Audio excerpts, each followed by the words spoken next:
And so what I do that's not been done before is I address marriages mentally, which is kind of ironic, but that's my approach is how do you understand how to make a marriage work from a mental perspective? And then when I say I've solved the problem, the solution is equality. That is what we're trying to figure out. I'm Summer.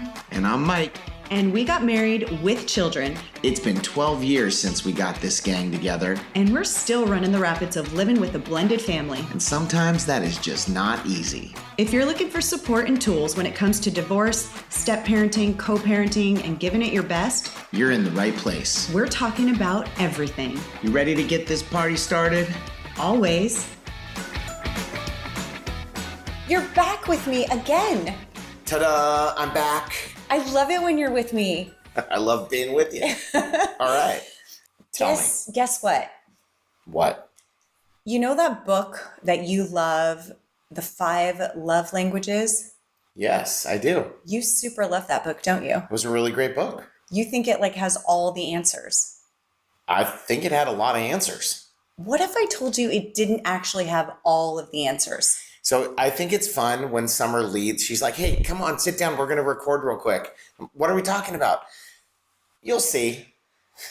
I happen to love, as a marketer, one thing that I super love is shifting the paradigm, right? Like the paradigm shift, like where you believe something is so true and there is no way that it cannot be true. And then it's like, but what if? What if? Well, today is that what if. And I'm excited to find out what this what if is. Okay, so Mike was not here for this interview. Usually he will listen to the interviews before we do an intro. But this one I have not. But this one he has not. He's going to. And I wanted to get your just off the cuff reaction. But today I am talking to a coach whose name is Tim Kellis. And guess what he does? What? He solves the marriage problem. Oh. Okay. There's a problem with marriages? Yeah.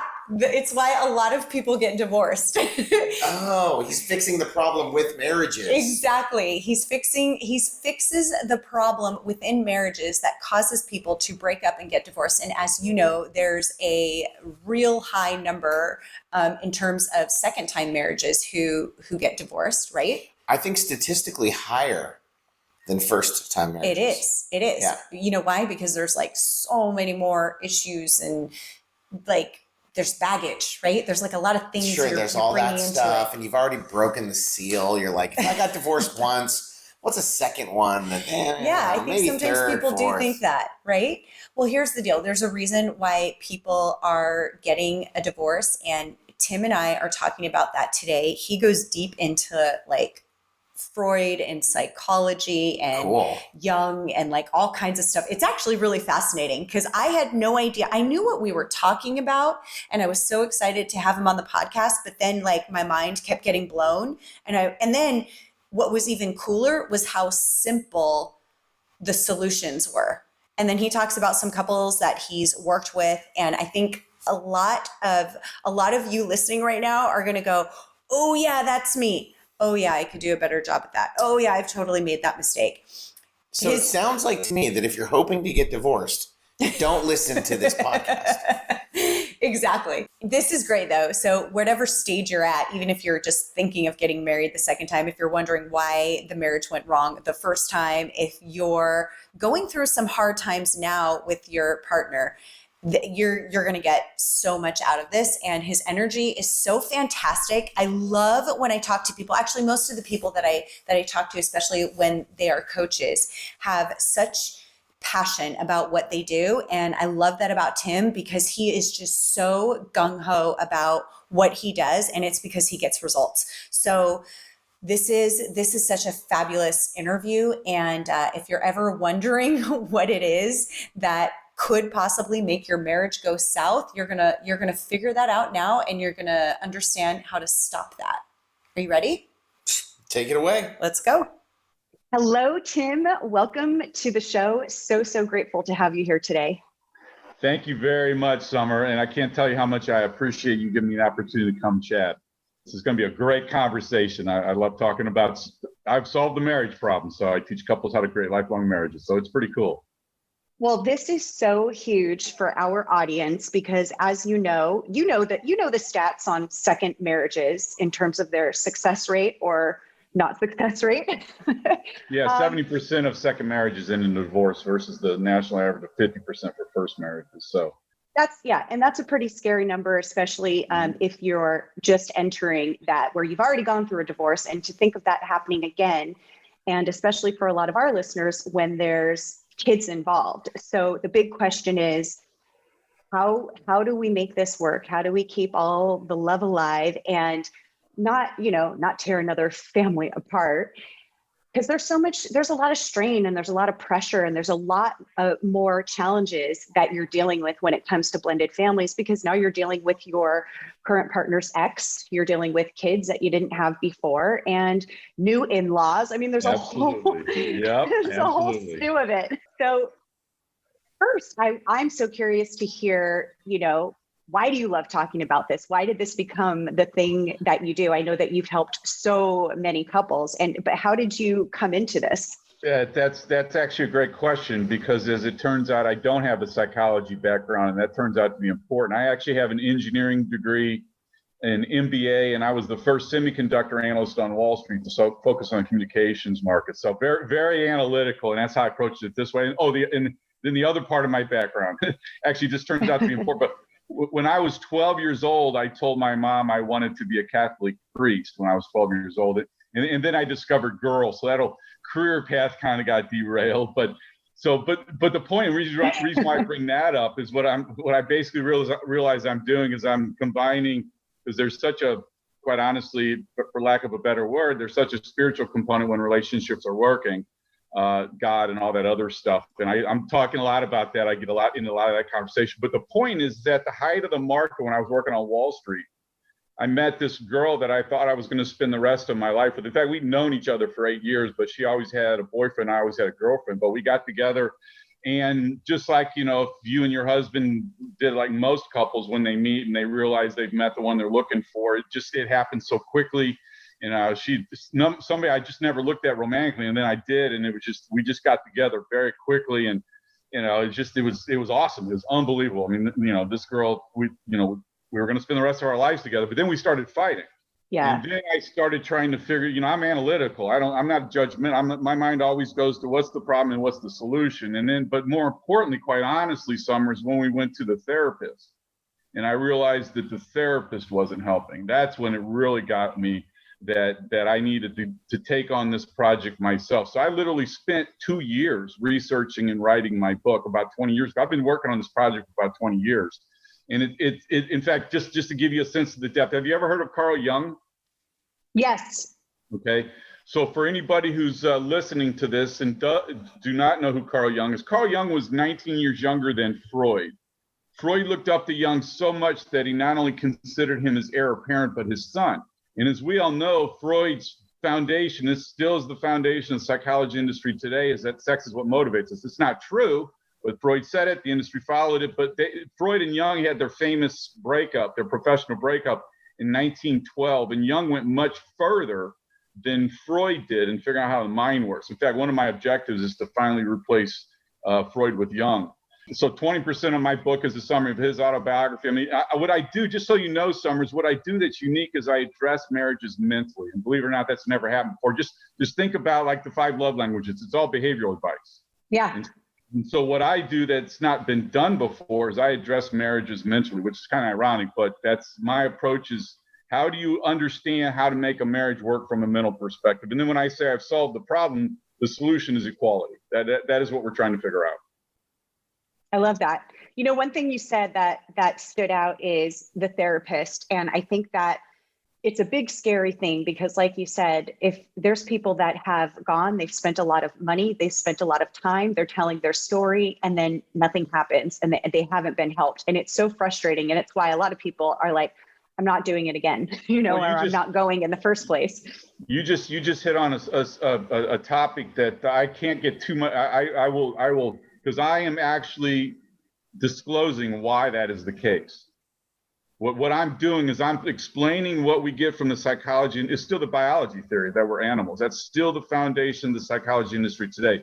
which is why you get behavioral advice. This is why they don't address marriages mentally, is because they don't think that we have mental states of mind that's active thinking. There's no logical approach yet to marriage, and that's what I'm doing. But I get it. It just, again, absolutely. To me, that was, again, that was the motivation. I went to this therapist. Why? To fix my marriage. And in fact, he even asked me, I have a transcript of the last session we had. And he asked me in that last session, he goes, why are you so interested in this? I was like, because I'm trying to fix my relationship. And he just had no clue about it from my perspective. It was all from his perspective. It's just interesting. I don't want to get too much into it because I can get myself in trouble, but you're absolutely right. It's amazing that we have 200,000 licensed therapists in this country, and nobody has yet solved the marriage problem. The 5 love languages does not solve the marriage problem. People still argue. Wow. That's crazy, right? Because so many people, but like, are like, what's your love language? And this will solve everything. Well, unfortunately, I'll be real quick about this, but unfortunately in insecure relationships, which is what we're trying to fix, when the foundation of the relationship is based on fear, they actually use those love languages against each other. It's called quid pro quo. I will only have sex with you if you buy me something. And I've heard stories of couples that use it against each other. Well, if you're not going to do this, I'm not going to give you your love language. It's just they don't approach it. They don't address it psychologically. There's no psychological component to the 5 love languages, by the way. In fact, if he really wanted to write a book that was meaningful, he would have said that both in their marriage want all 5 love languages. And the reason why somebody wants one in particular is either one they didn't have in their childhood or one that they're not getting from their partner because their partner didn't have it from their childhood. And then you can get into the question of why you go into the healing stuff and your background issues, which they don't address those. Wow, that is so fascinating. So let's talk about what the major struggles are. Like, what are the things that typically tear two people apart? Exactly. That make it so divorce is the only solution. Very, very important, but simple question. Okay. If you think about this for a second, Summer, when I tell you this, the reason why relationships are successful is because couples get along. The reason why relationships are unsuccessful is because couples don't get along. Not any more complicated than that. I love simplicity. Well, it's exactly. The simplest, in fact, there's a concept called Occam's razor. It's from like the 14th century, which basically states that the simplest solution is usually the right one. But the point is, if we were to canvass unsuccessful relationships in this country, I will not say 100% of them, but I will say pretty close to 100% of them that are not successful because of control. One or both are trying to control the relationship. What I ultimately do by eliminating arguments is I neutralize the control mechanism in the marriage. When I say I've solved the marriage problem, that's in essence what I do. You realize it's a partnership, so you can learn to take on the world instead of each other. I eliminate arguments from marriages. It's as simple as that. I love that so much. I mean, that's the thing. It's and arguments, especially in these situations, they can get heated. I mean, these people too who've already been divorced, our listeners, for example, they know how horrible those arguments get and the hurtful things that are said. Well, I eliminate them. So tell us, well, no, wait. Okay. I want to hear how. I have so many questions. Do you see me? Exactly. I'm going all over the place. Exactly. Well, that's what I mean. Okay, what I mean. This is very significant, very deep, yet very simple. So what I do is I break conflicts down into 2 kinds. Disagreements, which are logical, they're problem solving, they're forward looking, versus arguments, which are emotional, they're fault finding, and they're backward looking. And so the way I talk about disagreements, Summer, is you and I are going to start a business together. We're a partner. We're a partnership. And I am the accountant, and you want to buy a $5,000 computer, and we can't afford it. How are we going to solve that problem? Logically, right? Yeah. And not only that, what makes it even more fascinating when you look at it from this perspective is you're going to understand my perspective, and I'm going to understand your perspective, right? I mean, that sounds very healthy. It's exactly the way it works. If you have to buy a $2,000 computer, you're going to know why, because I'm going to explain it to you from my perspective. And if I'm going to let you buy a $2,000 computer, I'm going to understand why, because I'm going to look at it from your perspective. That's the way disagreements are handled. Yeah. Okay. Because then you get into the whole psychology of the relationship on why that doesn't occur, the emotional component of arguments. Arguments are not about problem solving. They're about it's your fault. No, it's your fault. It's I'm right, you're wrong. I mean, it's emotional. But what I do, this is the real breakthrough, Summer. This is the concept that's going to really enlighten people on how to make sure their marriages is going to be successful, is I describe what I call the hierarchy of the argument. There's a mental process that we go through that leads to an argument, and it begins with an insecurity. So fear and anxiety, that's what an insecurity is. So your parents got divorced, for example. Now you have a fear of divorce in your marriage, and that creates what's called a prejudice. And what's great about most of it turns out our mental problems are prejudices. They're not biologically based. This is where the psychology industry gets stuck in that biology hole, and they can't get themselves out of it. Our mental problems are mental based, which the rest of us know, but they're stuck in the early 20th century. They can't move past that because then they give up going to therapy for years and charging for drugs. It's financially motivated. But what I'm doing, again, bear in mind, I'm not only am I not giving behavioral advice, but I'm addressing this issue psychologically and mentally, which no one's ever done before. So our mental problems are prejudice. Mom and dad got divorced. Now I have a relationship prejudice. Okay, and it's going to happen in my marriage. A prejudice is a preconceived belief that's emotionally based, that's not been thought through. The great thing about it is we have all of the examples of all of our social prejudice that we can draw from. And so the point is that prejudice is what leads to being judgmental, which then was what leads to being angry. And just so you know, what I'm doing now is I'm going to summarize what I just explained to you. And this insight took me years to figure out. And I had to laugh at myself at its simplicity. All I just did was I just described the connection between fear and anger. So you come home late from work and your partner gets mad at you. Let's think through this dialogue. Okay. First of all, the caveat on this conversation is you were not out drinking with your buddies. You were not out doing something that you weren't supposed to be doing. You have to have a clear conscience in order to be able to do this. So in fact, you did get that call at 5 PM and you're on the phone for an hour. You didn't call your spouse. You got home, you got in trouble. Because the question I asked myself is, how do we solve a problem that I did something wrong? Not really. I mean, it's not a really big deal in the scheme of things, but I still got in trouble. This was the question that I struggled with for years. And so the issue is when you come home late from work and your partner gets mad at you, you're going to be fight or flight, right? That's our instinct. You're either going to yell back or you're going to flee. Right.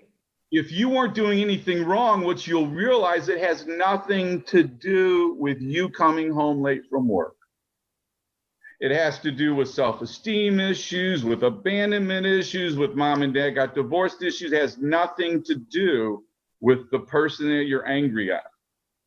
And now we go back to the conversation about the fears. In fact, just a sidebar, the reason why the second marriages are higher divorce than the first marriages is what you're supposed to be learning when you go through the pain of that. The biggest reason why I'm doing this is I wouldn't wish that pain on my worst enemy. I've gone through that. It is so painful. It's so emotional. It is like the death of somebody who's still, it's just unbelievable, the pain that people go through when you go through that. And if I could stop that from happening. But what you're supposed to be learning when you go through the divorce process is that it's not all the other person's fault. That is the insecure mindset speaking, that they did nothing. It's amazing. I get in this conversation all the time with couples. And sometimes I have to be really stressful in the way I present this to them because they blame it all on their partner, where they're both, there's no such thing as an argument where one's at fault and the other one's, doing nothing. And that's what people need to learn. And that's what this is about. So when you come home late from work and your partner gets mad at you, it has to do with things from their background. The biggest influence on a marriage is your relationship with your parents. Yeah, that makes complete sense. All of this does. This is all logical. It is. It's very logical. Exactly. I'm giving you a Wall Street's perspective on how to make a marriage work. And it's all logical. So now we get to go to the source of the issue. The only reason I have to give you this foundation, Summer. The only reason why I can comfortably and confidently tell anybody that I have solved the marriage problem is I forgave my parents when I was 25 years old. I let go. Little did I realize that again, over 30 years ago, it's five careers in over 30 years. I've lived in 7 cities in my adult life. This is called the journey for figuring out who you are and why you're here. And it's taken me over 3 decades to realize that I'm here to solve the marriage problem. But I had to go through all of this learning stuff, all of these learning experiences in order to get there. But this is me forgiving my parents. It turns out we're supposed to be born twice. The first is obvious biologically, but the second is when we're supposed to be born into adulthood, and that's it's called spiritual transformation. That's a psychological experience that Jung actually elaborates on.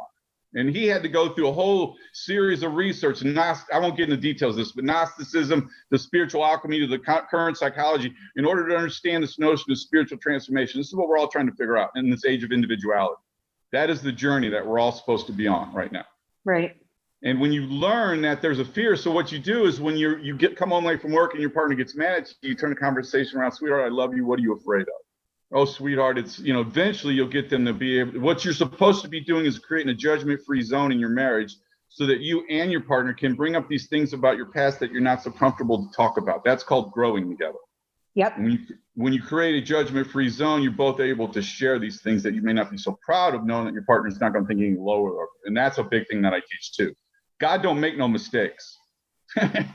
You're not gonna win the discussion that you're not worth it. You're not gonna win that with me. There's no way you will ever win that conversation with me, because that is not true. And that's the mindset that people. I even get into what the conversation is mentally that causes people to do that. Well, the way I see it is it's that conversation, that belief that they are not worthy, right? Mm-hmm. That allows them to, or that makes them feel so insecure, which causes them to seek anything they can to feel better, to feel that they are worthy. So what do they seek out? Well, let me blame that person so that it's not my fault. Let me blame everything on them so it's not my fault. I mean, a lot of what you're saying, yes, totally. And a lot of what you're saying, I'm thinking in my mind, this is so incredible and valuable for any married couple. It's also, as I'm listening to this, in terms of the arguing and all of that, it's very valuable information for those that are co-parenting together and people that are already divorced but are still in each other's lives because of their kids. Mm-hmm. That whole argument piece, I was like, wow, there's so many takeaways there. Let me elaborate because this is really, I think, the gist of our conversation. Is what you're supposed to learn is that you and your partner are supposed to be number one in each other's eyes. And that is the priority that has been discarded so casually in our culture today. Because what it does, your kids are slightly below that, but what it does is it puts the two of you together as a team as what's in the best interest of the team. I deal with blended families all the time. And we get into that conversation all the time. Well, my ex wants you don't like my child. You don't like my child. I mean, these are things you have to understand. This is why the most significant thing I teach, I have a 2-month weekly workshop. And at the beginning of every workshop, I ask the same question. In fact, this week, the husband starts laughing. I go, what's so funny? He goes, I just asked my wife 2 hours ago. The answer, the biggest thing to learn about a successful marriage, it's life, liberty, and the pursuit of happiness. Life is a moral concept taught to us by the church. And in relationships, morality is empathy or understanding your partner's feelings. Liberty is equality. It's a political concept. In relationships, equality is respect or understanding your partner's thoughts. It comes to us from To Kill a Mockingbird, if you remember reading that as a kid. I totally do. There's one line in that book that changed my life. I remember seeing this line and reading, going, wow, that's profound. And that line is, if you want to understand a man, you have to walk in his shoes. And I live that. In fact, let me give you the simplicity of this. And another couple I was talking to, this is what we just got done working, and I did a testimonial. This is what they remembered from 2 months of work, is this story. Do you get mad at slow drivers? Frustrated. Okay. I have solved that problem. And how I have solved that problem is I had this epiphany one day when I realized that the other driver is driving someplace too. If you're able to look at it from the other driver's perspective, the anxieties are greatly reduced or completely eliminated, because you realize why they're doing what they're doing, and it keeps you from getting that emotional response to what they're doing. One of the things I realize that happens at the early phase of the maturity process is that people, what they're doing is they're opening. Remember, as a child, if you have children, as a child, it's all about you. Children, that's the development of the identity of the self. As a child, it's all about them. It's all me-centered. And one of the things that happens in the maturity process is you're able to open your eyes up and turn them 180 degrees and look at other people and understand it from other people's perspective. but you have to go through the maturity process in order to do that. That's what you're doing. When I forgave my parents, I cut the strings of other people defining me. A balanced ego is not when you're better than anybody else. It's when you're better than you used to be. That is the billion-dollar question that we've all been trying to figure out in this age of individuality. Yeah. Hey guys, did you know that you can text us now? Like if you want to be the first to know if we're going live or just launched a new episode, or maybe that we just went out on a date or had a fight, who's right, who's wrong, maybe we ate too much for dinner or missed a workout. No, seriously, we want to share more of what's going on in our lives, and we want to make sure that you don't miss out on anything new.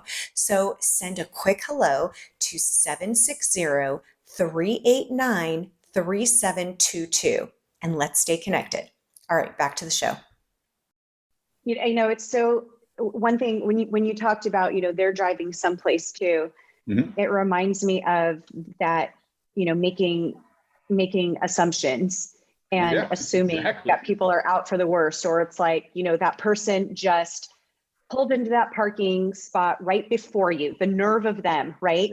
But you also don't know if perhaps they are in an urgent rush to get into the store because their child is sick and there's something they need to get. And so that's what's going on in their world. And instead we assume you're trying to be a jerk to me, Well, think about it this way. This is what I'm talking about. This one's starting to come up a lot in my work. Sweetheart, you don't love me. Now hang on a second. What do you mean, you, sweetheart, you don't love me? How often does that come up in these negative relationships? When you tell the other person what they're thinking, they'll say, of course I love you. No, you don't. Now hang on a second. Yeah, because if you did, you would XYZ. You wouldn't, you can't say that though. You don't know what I'm thinking. Exactly. That's the point. In fact, one of the things that you realize about the goal of a successful marriage is the notion of two individuals within a marriage and each supporting each other. And when you realize that, because that's one of the things that I've always found astonishing in successful marriages is that couples don't support each other. Because when you grow into this understanding the other person's perspective, then you're also there to support them. 1 + 1 is so much more than 2. It's unbelievable. And I'm a math guy saying that.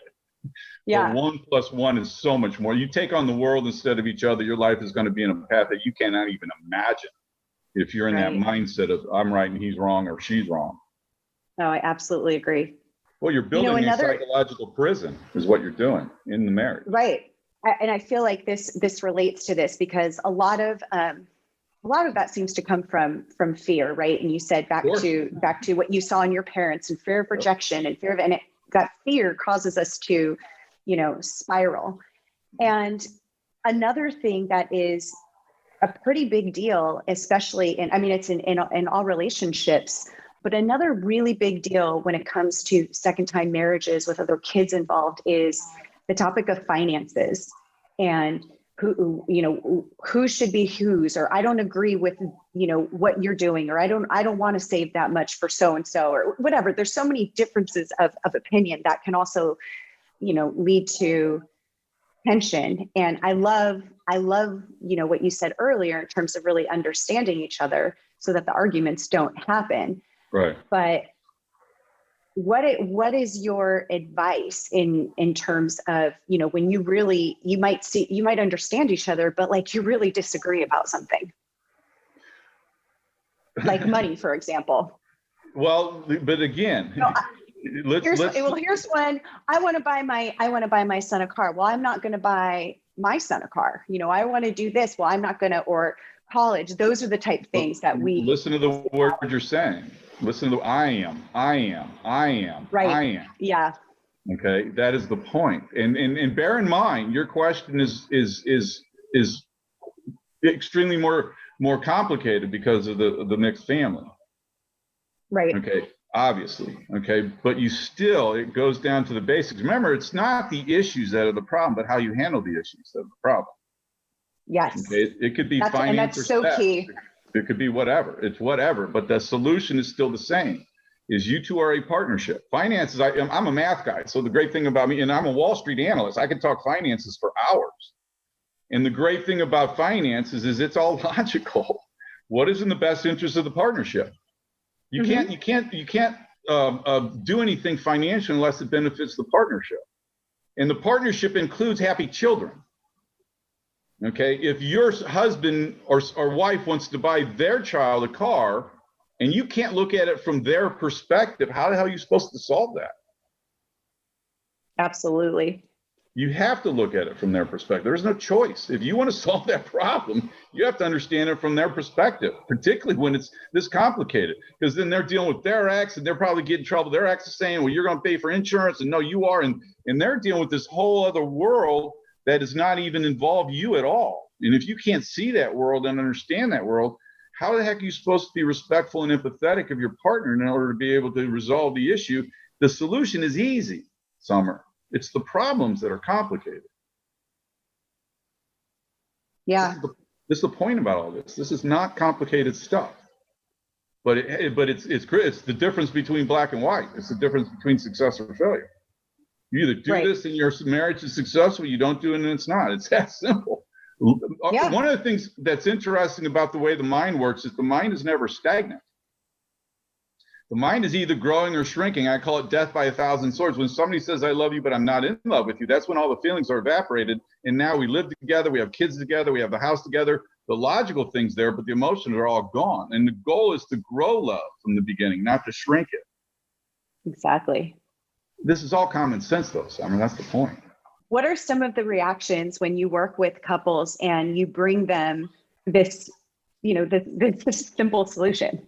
Because it is so simple, but man, does it seem hard for some people to get out of their own, fear and all of that to actually, the words sound so simple, to understand and seek understanding from the other person. What is their perspective? Let me give you a real life example. This just happened last Saturday. So this was a couple that I worked with about 8 months ago. And the wife reaches out to me. I met her on Facebook, and the wife reaches out to me. She says, I'm done. You're our last hope, last chance. Okay. And I get through the 2-month process, and in fact, it's amazing when that equality light bulb goes on, when this notion that nobody's in charge goes on. It happens to everybody that I work with. And then it completely opens the eyes up to where there are no distinctions, there can be no superiority. Perfect equality affords no temptation. If you understand the peace that you get in a marriage based equality, it's the goal. It's the mountaintop. It's the holy grail. This is what we're trying to figure out. But I get these couple there, and it's so funny. And they even talked about, I have a testimony I've recorded of them. And when we're done with the testimony, the husband and then I'm mad at myself because I didn't get this on recording, but he starts elaborating about how their children are now behaving much better now that they're getting along. Well, but we got done working about 8 months ago. And I always tell people that you have me at any time. And what's going to happen, because the three of us become a partnership when I work with them. And I tell them, and when one of you gets out of line, the other one's going to reach out to me, and the three of us are going to have powwow together. We're going to have a little coming to Jesus. And last Friday, actually, it was last Friday, I get a Facebook message from her and a text message from him within 5 minutes of each other. And her message was, I'm done. I'm sick of his controlling. My father was controlling. And, even though I forgave my father, I see that in my husband. And he just texted me back, goes, we need to get together. So we set up a Zoom call for Saturday. It was 2 hours. But the point is, in fact, what was so funny about it was she texted me what the issue was. She hadn't forgiven her father yet, because she was seeing him as her husband is controlling through the eyes of her relationship with her father. And and I knew that, and that's what needed to come out. In fact, it was so funny. The whole conversation, she was done. Her text to me was I'm done. He keeps telling me, let's stay together until the kids are 18 and I'm out of here and I'm done. And so she just had this stone face the whole time. And I kept joking with her. I'm going to get you to smile. I'm going to get you to smile. Finally, I had them both crying at the end, and I had them both, smiling at the end. So listen to this text. This is the text that I got on Tuesday. Tim, I have to thank you again. This has been an amazing 3 days since we met, practicing supportive listening, rewatching Good Will Hunting, and the more. The sounds of laughter and pure joy all over our home and backyard. Life is so good. Thank you again. That is what happened when I met with these guys 8 months after we first met. And I kept telling them, these are habits you have to create, because they're both being child. He was doing things wrong. He was, ribbing her. She was ribbing him. It was control back and forth. This is what these two, like most unsuccessful relationships, that's what happens. They're both vocal. They're both controlling. They're both trying to prove their point, and the other one doesn't see it. And you have to open their eyes up to being able to see it from both sides. You can understand. Then you become empathetic. Then because you feel sorry for people with insecurities, because you realize the fear underneath that, all that anger and aggression, and you really feel sorry for them because they're living that the prison is in your mind, and they're living that prison. Well, like the amazing side effect of all of this is the confidence it builds with the individual person. So with the issues of, the father issues or those things that were happening, I feel like, isn't it just a natural thing that you're going to quickly heal from all of that hurt, because now you're in this better place that you're not controlled by the fear anymore. Yeah, but enlightenment comes at a price. Oh, of course. Gosh, you have to give up your limitations. You have to give up your limitations, your limiting beliefs. And people fall in love with their limiting beliefs. Misery loves company. And Isn't people that have crazy? to give up this. What?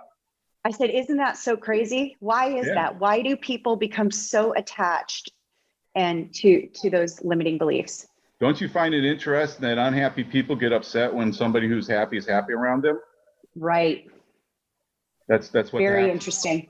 Yeah, that's what happens. Is they feel comfort. There's a camaraderie in miserable people, just like there's a camaraderie in happy people. And that's really the point. If you want to be happy, if you want to have a happy marriage, you have to be happy with yourself first. And we all know that. That's a very common idiom that we've heard for ages. But people haven't yet been taught what it means to be happy with yourself. That's in essence what I teach people. Yep. I explain that to them psychologically, what it means when you're happy with yourself. That's when we get into the real deep psychological stuff. But you have to be happy with yourself. And what that means is that again, a balanced ego is not when you're better than anybody else. It's when you're better than you used to be. You have to get to that point where you're the one who defines who you are. And until you get there, you're going to let other people in. That's why all of our Hollywood stars are all screwed up, because they're so defined by their looks, their money, and by what other people think of them. Yes, that's exactly right. Whatever people think of them or say about them is what they identify with. Those slippery sands, the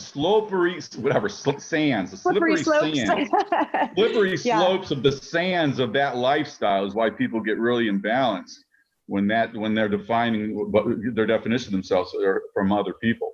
It's like a codependency with their audience.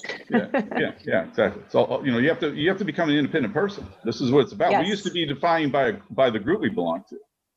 In fact, this is how weird my mind is. I was watching the other day this big 2.5 hour biography on Hitler, and it was getting into how Hitler basically eliminated individuality, and that's how he was able to do what he did. Was he had this country mentality where everybody was subservient to the country.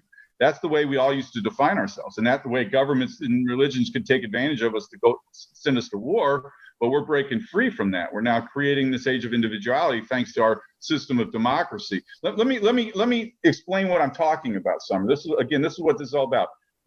Tell me one word that you think of when I say the concept of equality. What comes to mind when I say that to you? The concept of equality? Yes. It is treating people equally as you would want to be treated. Okay. So let me ask it to you this way.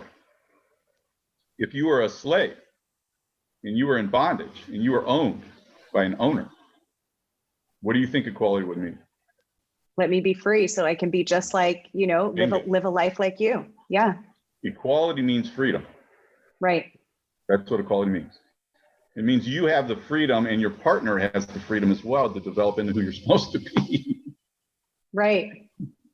That's what we're trying to figure out. We're trying to figure out mentally how we go through this process of maturing so that we can discover who we are, so that we have a peaceful marriage, because you're going to have in your marriage who you are. When you judge somebody, you don't define them. You define yourself as somebody who judges. What we're doing is we have created a culture of judgmental people, and we've got to figure out how to get past that. We got to figure out how to mature past the fact that our big picture culture is teaching us to be judgmental, because we're bringing that home with us. Wow, it's so powerful. And sad. Yeah. We think about that. The most important thing you'll ever do is so insignificant to you that you'll throw it away at the drop of a hat. Let me give you the elaborates on this story that I just told you. What happened is that the husband was working like a night shift, and he'd come home and go to sleep, and he'd wake up like in the middle of the day. Well, one morning he woke up in time to help her with the kids. to go to school. She got mad at him. Mm. Because that was her domain, and she was going to leave him because of that, because he was trying to help with getting the kids off to school. Just think about that. Think about how simple things need to be in order for us to justify. Not only that, when you realize psychologically what happens when people go through that process, you build your partner into such a monster. You go through this process as well of building a case against your partner. Yes. In fact, there's a song that I had listened to when I was going through my pain, and it's a Counting Crows song, and it begins, "Hello, my friend," or I'm sorry, "Get away from me, get away from me." And the refrain of the song is, "Tell me something you remember about me." And the point he's making in the song is, you don't remember anything good about me. Yeah. They forget. People repress all the good stuff that happened in the relationship so they could justify doing what they're doing. They have to build this big. Freud and Jung, during their breakup, Freud thought Jung had a death wish against him, so much so that he fainted twice in Jung's presence. This is what there was a professional relationship. There wasn't a romantic one. It was a professional one. But they were so emotionally entrenched into that relationship that when Jung broke up with Freud, on the day that Freud anointed him his son, an heir apparent, is the day that Jung told Freud he wasn't, they need to go separate ways, because Freud was trying to force. Freud didn't create a science, he created a religion. And Jung realized that, because Freud tells Jung, whatever you do, my dear son, promise me never to abandon the sex theory. We must make a dogma of it. We must make an unshakable bulwark. And Jung looks at Freud and says, a bulwark against what? He goes, against occultism. And Jung realized, Freud, who grew up Jewish in Austria, you know who else grew up Jewish, grew up in Austria at the same time? I just said Hitler. You think Freud experienced any anti-Semitism? So Jung realized that Freud was irreligious. And Freud replaced God. He said, what he literally said was, Freud replaced the God from above with a God from below. And what he's figuratively saying, or mythologically saying, is that Freud replaced God with sex. And now that's our culture. That's exactly where we are. Sex is more important than God. Right. And you think about that whenever you're out in public now. That's how weird my life is. You realize the culture that we live in and how superficial it is. It's unbelievable. That's why this is such a deep conversation. This is supposed to explain to people the depths of life. This is supposed to give people some insight that there's more important things to worry about than, how big your house is, or how nice your car is. I mean, people just have lost it because of our success as an economy. Yeah, that is so true. And then the virus hit. Yay! I'm sorry. Bad stuff, but it still put us in this world that we realize what's important. Let me caveat that. That sounded really horrible, considering what the virus has done to us. But me and the eternal optimism, I'm hoping is wake people's eyes up to what's really important in their lives, because they've had to cut back on things. And the divorce rate's up by 30%, by the way. That was statistics I've heard. But the people that are in successful marriages, it's been a profound experience for them, because they've gotten to be close to each other. And yet it's so simple. I mean, of course, you've got to be willing to do that. I think there's some cases where it just might, I'm sure there's certain reasons why it's not going to be salvageable if both partners aren't doing that. But what's amazing is that these people, like you said, how they've come together, had all of this greatness. And it's just, as I'm listening to you, you can see how easy it is for people to create these stories in their minds, to build these cases against this other person. And then it's like, wow, it's gotten so out of control. And most of this stuff is just, it's not real. It's like this movie you made up in your head. Infidelity is not the cause of problems in marriage. Infidelity is the result of problems in marriage. Exactly. Yeah, absolutely. And that's why, if you want to get back to the psychology industry, that's why it upsets me that they focus on the behaviors. They don't focus on why the infidelity. They'll spend years and years talking about the infidelity that took place and never get to the source. Right. So. Wow, Tim, this is so good. And the thing is I actually thought, I wonder, if we're going to go like bit by bit of what to do in this situation or that situation. And really it is so simple what you've just dropped with us here. I mean, it really is so simple. I know that you've got some great resources, and you have like a 2-hour, is it a webinar or a class? It's a seminar. Yeah. I would love for our listeners, because I'm sure after listening to this, they're like, okay, how do I learn more about this? Probably going to share this with my partner. For both of us to listen to. Please get them both to attend. That's the thing, is to get both, but also, to go even deeper to watch this seminar. How can they get their hands on that? Well, I go, this is my seminar, so I'll go through. They should email me. My email address is my name, which is Tim Kellis, Kellis @Happy Relationships. Yes, I own that domain name. Tim Kellis @happyrelationshipsplural.com. They can also, I have on Facebook, it's called the Marriage Support Group, which I've got over 3,000 members now. We just went over 3,000 members the other day. And that's actually a community that I've created. And there's all kinds of marriage experts that come in, and people ask questions in that room all of the time. And you'll get a whole community of people that will give you feedback. I also host, if anybody has heard of Clubhouse yet, every Wednesday night. Love Clubhouse. I've been doing it now. And in fact, every Wednesday night at 7 p.m., follow me, Summer, and come listen to one of my talks one of these days. Every Wednesday night at 7 p.m. Eastern time, I host a room on Clubhouse. I spent 2.5 hours last night talking about trust in a marriage. That's the depth of our conversation, because my mission is to lower the divorce rate. That is my focus. That is my mission. That is my business plan. That is my passion. And I'm not going to stop until I get there, because it's ridiculous that we don't have the knowledge as a civilization yet on how to make our marriages successful. Think about if 50% of our cars fail, or 50% of our computers fail, or 50% of our phones failed. We would be in an uproar. Our culture would come to a screeching halt. Right. We just take 50% failure rates in marriages as a sleight of hand. Oh, well, sorry.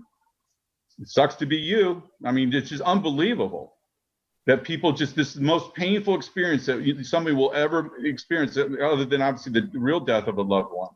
It's just as painful as the real death of a loved one, yet we put very little effort. Dr. Phil has a quote in his book, Relationship Rescue. In the 25 years I've been doing work in the field of human behavior, I have seen few, if any, genuine relationship conflicts ever get resolved. That's a verbatim quote from his book. This is the kind of effort that we've been given to us, and I'm changing that. Because I'm putting my foot down. Because when I was 12 years old, I told my mom I wanted to be a Catholic priest, and then girls came into my life. Darn girls, get you every time. It gets you every time. But you know what? You guys are awesome, and life would be a whole lot worse without you guys. And we need to understand that, guys.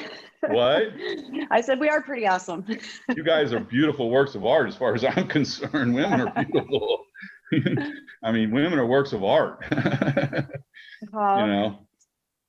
In fact, let me finish this before we go. Let me just one more point, if I could. Do we have time?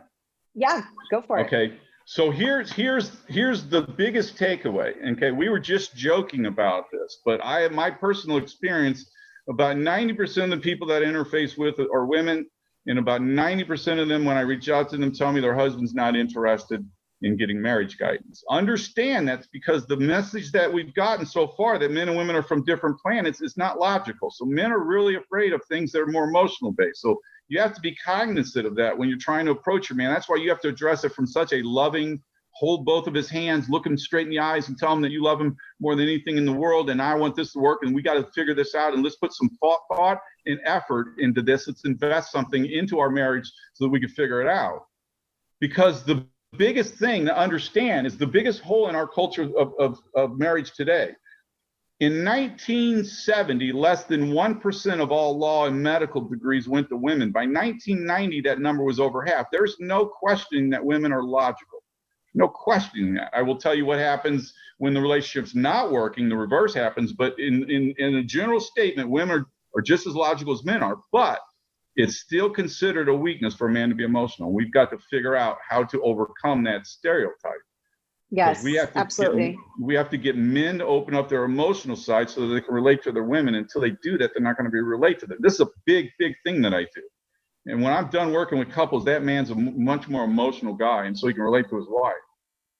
Very important to understand that, because if women don't realize that, and I've had women tell me that they shut down too, but I'll tell you, the easiest path for most men is just to say, screw it.